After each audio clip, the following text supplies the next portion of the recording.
Hi friends, and welcome to a new session with Score with me. And today we have come with a new session on permutation and combination to be more specific on permutation, and we'll deal with some types that are specifically asked in many competitive exams. So come, let's score with me.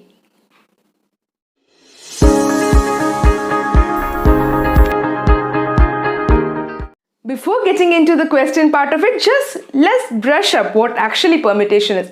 It is just way of arranging a particular set of items, especially when order is of major importance. Say for example, we need to arrange particular group of letters when vowels are together. So there we are giving particular limitation for vowels. So here an order is given importance, or particular words should come in even places or odd places. Consonants are grouped. So whenever any particular order is given, we go for permutation. That is permutation. And when order is not important and number of ways have to be found out, we go for combination. As simple as that. And in permutation, two types of questions can come. Either number of ways in which particular words can be arranged, or we'll be given set of digits and those digits need to be arranged. So two type of questions can come, and let's start from number of ways in which words can be arranged.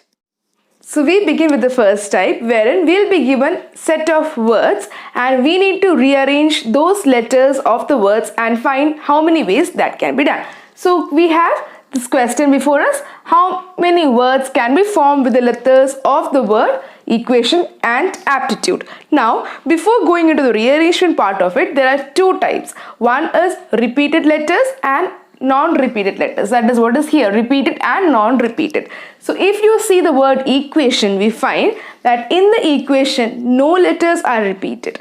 In the word and, no letters are repeated, whereas in the word aptitude we have repeated letters. T is repeated twice, so it differs. So first, in words where there are no letters repeated, the number of ways in which they can be arranged is simply number of letters factorial. Okay, very simple. So here just count how many letters are there in the word equation. The number of ways of arranging the letters of the word is equation is simply 8 factorial. Very simple.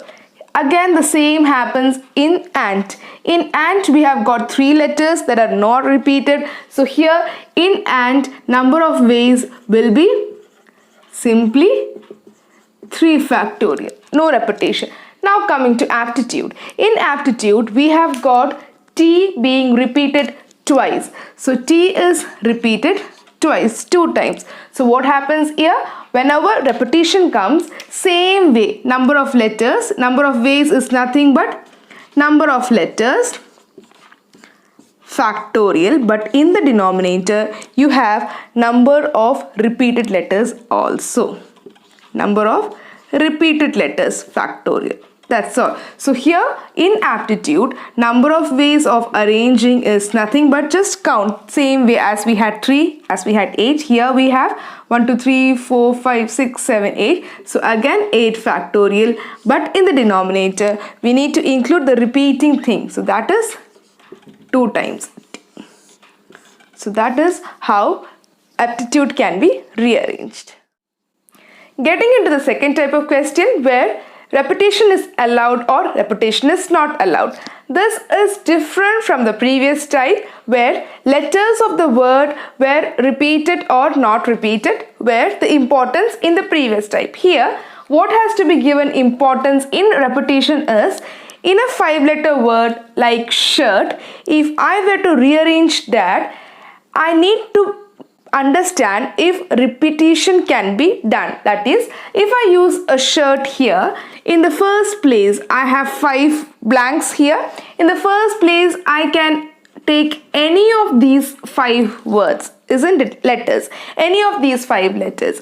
If repetition is allowed, then the letter that I have taken, say for example I took S here, If repetition is allowed, again this S can be taken. So my letters don't decrease. That simply means in all these 5 blanks, I can use all the 5 letters or any of the 5 letters irrespective of if they had earlier been used or not. So whenever repetition is allowed, just the number of letters to the power of spaces. I have got 5 letters and all these 5 letters can be repeated. That is the meaning of repetition being allowed. And since no letter is repeating here, I need not put that in the denominator. If repetition is not allowed, now repetition is not allowed and I have got 5 blanks. I have got 5 letters, so 5 blanks. So if I use a S here, so in the first blank I can take any of the 5 places. Any of the 5 letters can be taken here. But if S I had taken here, then S cannot be reused in any of the other places. That is repetition not allowed. If I take H here, so only 4 will be left here. And if I take H here, S and H cannot be used in the third place. So my number decreases and this comes like 5, 4, 3, 2, 1. So in short, when repetition is not allowed, I can rearrange the words in only 5 factorial ways.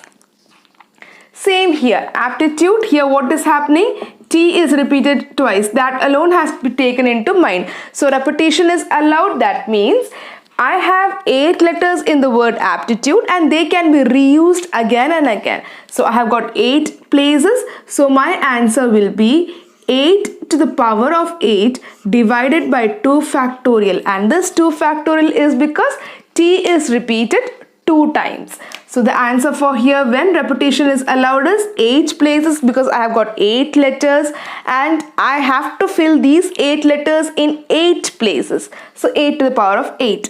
Divide by 2 since T is repeated twice. If repetition is not allowed, then what is going to happen? Repetition is not allowed. So I cannot use the letter which I take for the first place. So it keeps on decreasing. That means I can rearrange in 8 factorial ways, but T is repeated twice. So I will be having 8 factorial by 2 factorial.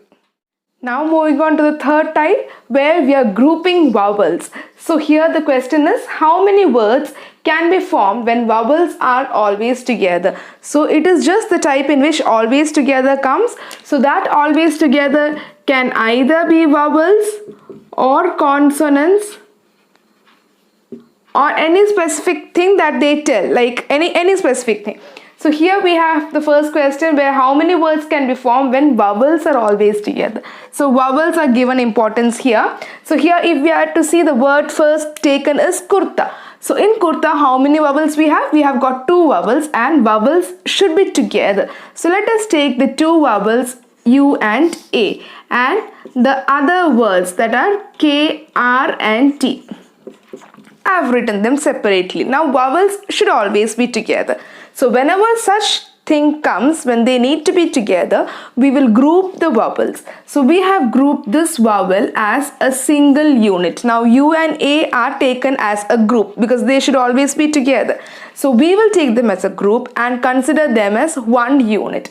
And the earlier we saw that they were 5 letters, isn't it? Now we need the vowels to be together. So what are we going to consider is we are going to consider the complete vowel together as one unit. And that simply means when we normally see how many ways kurta can be rearranged, we say it is 5 factorial, isn't it? Now vowels have to be together. So we are grouping the vowels and thus we say that the complete word can be arranged in 4 factorial ways. Understand? We had grouped the word U and A. We have grouped the U and A part of it. So this becomes U. Now vowel needs to be together, but within the group of U and A, they can rearrange themselves in 2 ways. U can come first or A can come first. So they can rearrange themselves in 2 ways. Hence this comes like 2 factorial. So number of ways in which the word kurta can be arranged such that vowels are always together is 2 factorial into 4 factorial. Same is for aptitude. So in aptitude, how many vowels do we have? We have A, I, U and E. We have got 4 vowels and vowels should be together. So we group the complete thing as they have to be together. Next, the left out words, letters P, T, T and D. Now we have 8 letters. So in general, when we don't have any restriction, we wrote them as 8 factorial. We must be remembering. And T comes twice here. That also has to be kept in mind. So when we group the thing, we kept the complete vowel as one group, and now the complete word with vowels being together can be rearranged in 5 factorial ways. Instead of 8 factorial, it is 5 factorial ways. And this vowel, they need to be together, but within this group they can rearrange themselves.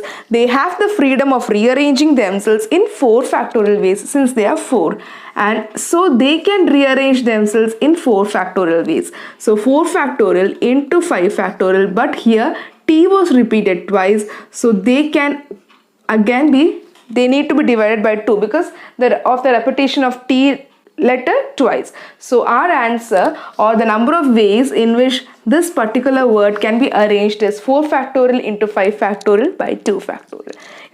Just as we had grouped vowels earlier, here we need to group the consonants. So now how many words can be formed when consonants are grouped together is the question here, and we have got the first word as legal. So see here, in legal we have got 2 vowels and the rest 3 are consonants. So we need to group the consonants here. So L, G, L, they are the 3 consonants, so we are grouping them.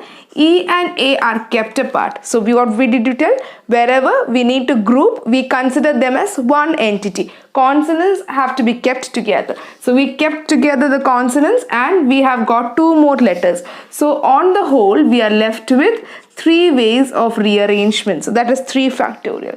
Now coming to the group of consonants, we have got 2 L. So L is repeating. So here within them, these 3 consonants can rearrange themselves in these 3 places in 3 factorial ways.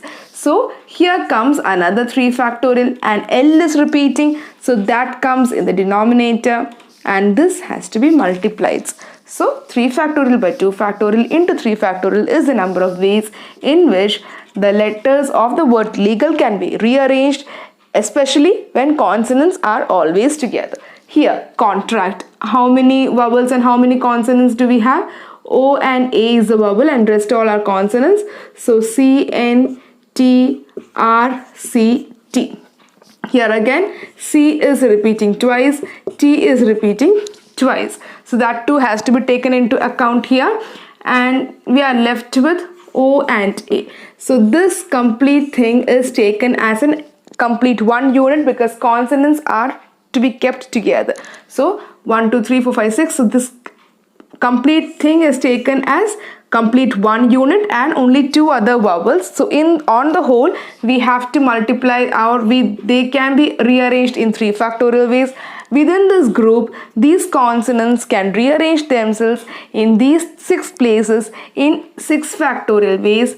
But while rearranging, C is occurring twice, T is occurring twice, so they have to be multiplied again, 2 factorial into 2 factorial. So this is the number of ways. Hope this concept is clear. So with this, we'll end this session, and the rest of the types in permutation we'll deal in the next session. So hope with this your basics of these 3 types have been clear, and these 3 types repeatedly keep coming in the exams. If you found this video useful, please do like and comment if you have any queries or any particular question that you need to be solved in the upcoming session, and share the video with your friends, your juniors or others whom you know are preparing for exams. Please do subscribe to the channel if you are new. So meet you very soon in the next video with the other types. So until then, take care. Bye.